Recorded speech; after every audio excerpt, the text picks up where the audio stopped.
السلام علیکم ورحمۃ اللہ وبرکاتہ۔ محترم سامعین، آج کے ٹاپک میں ایک شرعی مسئلے کی وضاحت کرنا مقصود ہے۔ وہ شرعی مسئلہ یہ ہے کہ نشے کی حالت میں طلاق واقع ہو جاتی ہے یا نہیں۔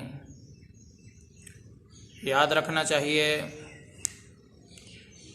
نشہ کرنا شراب کے ذریعے سے ہو یا کوئی بھی نشہ ہو، بہت بڑا گناہ ہے، کبیرہ گناہ ہے، اور انسان گناہ کی وجہ سے شرعاً معذور قرار نہیں پاتا۔ اس لیے جو آدمی بھی شراب یا کسی اور چیز کا نشہ کر کے نشے میں دھت ہو کر اپنی بیوی کو طلاق دیتا ہے، جتنی بھی طلاقیں دے گا تو نشے کی حالت میں اس کی بیوی پر طلاق واقع ہو جائے گی، صحیح مذہب کے مطابق۔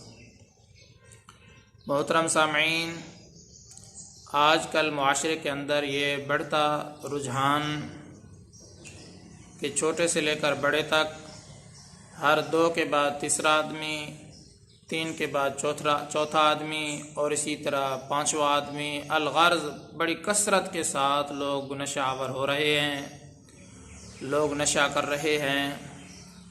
یہ سب اس وجہ سے ہو رہا ہے، دل میں اللہ تعالیٰ کا خوف نہیں ہے۔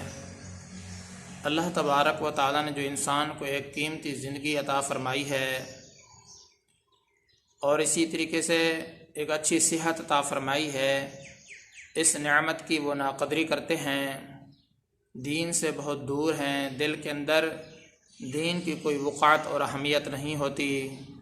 اس وجہ سے یہ سلسلہ بڑھتا ہی جا رہا ہے۔ چھوٹا جو بچہ ہے اب وہ بھی نشہ آور ادویات کو استعمال کرنا، سگریٹ پی لینا، اور اسی طریقے سے بعض بچے تو شراب تک کے عادی ہو گئے ہیں۔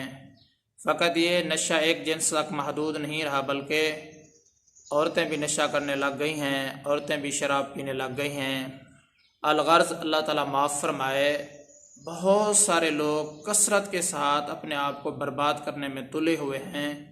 اس کی وجہ اصل میں یہی ہے، یہ فقط اور فقط دین سے دوری ہے اور جہالت عام ہو چکی ہے۔ اس لیے محترم سامعین، یاد رکھنا چاہیے، نشہ کرنا سخت گناہ ہے، کبیرہ گناہ ہے۔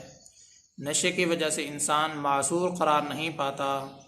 اس لیے اگر کسی آدمی نے نشے میں دھت ہو کر اپنی بیوی کو طلاق دی تو نشے کی حالت میں طلاق واقع ہو جاتی ہے۔ جتنی بھی طلاقیں دے گا اپنی بیوی کو، اتنی ہی طلاقیں اس کی بیوی کے اوپر واقع ہو جائیں گی۔ محترم سامعین، امید کرتا ہوں کہ آپ کو یہ مسئلہ صحیح طریقے سے سمجھ میں آ گیا ہوگا۔ میں آپ سب کی دعاؤں کا طلبگار ہوں۔ محمد ثناء اللہ فاروق۔